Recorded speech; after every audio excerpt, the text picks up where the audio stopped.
Because there's no way we can sit back and watch the likes of Manchester City buy another player. They just went and bought Gonzalez from Real Sociedad. That's 4 players in the Premier League in January. After losing. This is a reaction to them losing against Arsenal. They went in and got their man. They went in and got the midfielder that will be able to have the legs to run around. What more do you want to understand how a big club runs? Arsenal don't have a striker. They are looking for a striker. But they have a team what's able to do this to Haaland.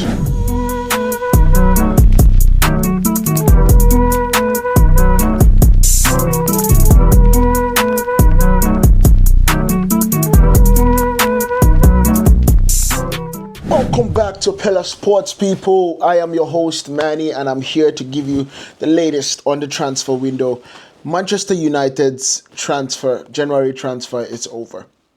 And I know we got some few more hours in the transfer window. However, as we speak, they have been briefed. The journalists and the people that give us the news have all been briefed that Manchester United are not going to be getting any more incomings as we speak for this January. This is problematic in my opinion. I do not understand what is going on here. You get me? Let's break it down a little bit. You get me? Let's break it down a little bit. One, we have Marcus Rashford has left to Aston Villa, and good luck to him. We have Anthony has left to Real Betis. Sancho to Chelsea. Whitley out on loan. So we have 4 attackers that absolutely left Manchester United. Bear in mind, we had about 8. We had Højlund, we had Xerxes, we had Ahmad, we had Garnacho, we had Sancho, Rashford, Whitley, and Anthony. That's 9 attackers. Now we have 4. That is Højlund, Xerxes, Ahmad, and Garnacho. And they were actually touting to sell Garnacho to Chelsea. I want you guys to understand how ridiculous this situation is. Manchester United went to get Ruben Amorim. And they told him, they were like, see, listen, it's either now or never. So we bent his arm to take the job because that is his dream job. We bent his arm.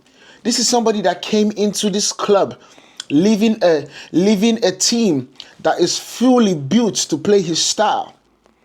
Leaving a team that at that particular time they were going on an undefeated run. Leaving a team that at that time they were second in the Champions League to come to Manchester United and save the ship. I don't understand what the negotiations were. But to me, there's no way Ruben Amorim takes this job without understanding and assurances that he was going to be backed in the transfer market. The transfer market started in January. Every single person and their mama that knows sports knows that there is a summer transfer window and there is a winter transfer window. And that winter transfer window starts January 1st and ends February 3rd. Everybody that watches sports and their mama knows this. But all of a goddamn sudden, we behave like as if we don't know that the transfer window was coming close. We behave like that. We put a lot of people on sale. The people that we needed to get out, we couldn't. We needed to see Lindelof actually find another club so we can recoup a little bit of the money. Because in the summer, his contract is going to run out and he's going to work for free. We needed to see Casemiro also find a door because he's not being used by Ruben Amorim. But we could not do that. Either because he did not want to go to Roma or Saudi did not want to come for him. But we could not do that. We could not find a team to take our players. Now, I want you guys to understand the situation. Manchester United went in for Tell. We went in for Matthias Tell. Matthias Tell is not a striker. However, he can play in that front line. He's an attacker and has a little bit of some attributes that we need to actually be threatening up front. But then what happens? He chooses to come to United. He says, I will come to United. I want to come to United. That's the move I want. United fans are excited, are celebrating that, okay, this deal will get done, at least on deadline day. But then United go conversate with Bayern Munich. And as they are conversating with Bayern Munich, the audacity for Bayern Munich to ask for 5 million. This is a young talent. He's 20 years old or 19 years old. They are asking for £5 million for a loan fee. And Manchester United rejects that. And so Bayern says, well, listen, we cannot get an obligation to buy. We cannot get an option to buy. What we wanted is a fee. And so Man United are not really interested in you for them to put a £5 million fee. So now Matthias Tell is in London in a medical to join Tottenham Hotspur. When Manchester United, as we speak right now, only has Højlund that has not scored, that has 3 goals, I believe, in 17 games in the Premier League. And Joshua Zirkzee that has 1 goal in 16 games in the Premier League. And yeah, I should be right. I should be right.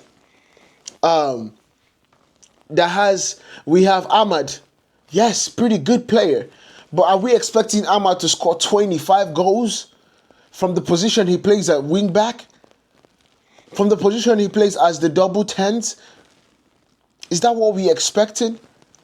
And we have Garnacho that, yes, has 7 goals this season, but god dang it, we need help. We need help. We saw a full example of what happens when we do not have a number 9. Crystal Palace forgot that Kobe Mainoo was playing a false 9. They forgot because they understood that Kobe Mainoo doesn't have the pace. Kobe Mainoo doesn't have the threat to be the single number 9 up front. And they pushed their line up so high that it was, Onana could feel them in his throat. Pause. That is how bad we needed somebody today. And we did not deliver. We are not going to deliver. And yes, people are going to come out and say, oh, it's PSR, it's PSR. How come all these other clubs are doing it and they don't make as much money as us? It's because we have the debt. The debt that the Glazers put on Manchester United. The debt that the Glazers are now finding a way to put the power on Ineos and Ineos be the bad guy. And Ineos taking on the mantle of being the bad guy and then raising the ticket prices and saying, oh, we are going to be in violation of the PSR if we do not do something now. That ain't our problem. That's yours. That is your job. Our job is to support. Our job is to expect. Our job is to travel as well as we do. To create the cash flow that comes in through the fans, through ticket pricing, through merch sales, through social media clicks, through views that get TV ratings. That's our job, and we are doing ours. Your job is to run the company, run the business, run the club in a way that is sustainable and not put us in debt where we have to pay for it. This is a problem that Manchester United needs to solve, and solve quick. Because there's no way we can sit back and watch the likes of Manchester City buy another player. They just went and bought Gonzalez from Real Sociedad. That's 4 players in the Premier League in January after losing. This is a reaction to them losing against Arsenal. They went in and got their man. They went in and got the midfielder that will be able to have the legs to run around. What more do you want to understand how a big club runs? Arsenal don't have a striker. They're looking for a striker. But they have a team what's able to do this to Haaland. And they were still looking for a striker. They still went for the likes of Ollie Watkins. They still went for the likes of Matthias Tell. Now they did not go as hard as I expected them to. But that's Arsenal. Liverpool don't really need anybody. Yeah, in the summer, they would be losing a lot of their best players. And that's where we will see the likes of Liverpool coming into the market. So my question is, if you could not get the things done in January, what makes you think we are going to get it done in summer? When every other team is ready to put the money out. Every other team that is succeeding is ready to put the money out. Look at Aston Villa. They sold John Duran. This is a kid that has not even gotten up to 15 goals in the Premier League yet. For £77 million to Saudi. Within that £77 million, what did they do? They went back and got Marcus Rashford from Manchester United. They went and got, what's his name? Marco Asensio from PSG. And they are still in the talks to get Joao Felix. They are using 3 players. They are potentially trying to use 3 players to replace 1. While we have 4 players out and we don't have 1 person to replace those 4. This is a problem. We need to solve it. If not, we are going to keep on plummeting. This does not look good for Ineos backing Ruben Amorim. I don't even blame him at this point if he feels betrayed. I don't blame him at this point if the thought of him actually resigning from this job. Because one thing is for sure, one thing is for clear. If Ruben Amorim resigns today, Sporting will fire their manager ASAP. There will be clubs coming to get Ruben Amorim. So we got him. We need to keep him happy. We need to give him the needs that we need. We also need to work within our style of play. Yes, we got Dogu. Yes, we got Haven. But we also need a striker. We also need a midfielder. And at some point, we also need a goalkeeper. And this is the first time I'm actually saying that out loud. But we might just need one. There's so much work to be done for Manchester United. I saw Sky Sports News talking about Manchester United need to go and get Mateta. At least on a 6-month loan. Bro. That's how bad, that's how down bad we are. And he says, oh, we are not going to do it because Mateta plays for Crystal Palace. I understand Mateta is not the world beater that we need. But that also just reflects the sentiments that United fans need or have. This is problematic and we need to solve it ASAP. Let me know what you guys think about this down in the comment. Make sure you guys hit that like button. Hit that subscribe button if you haven't. I'll see you guys in the next one. We are in for a long second half of the season.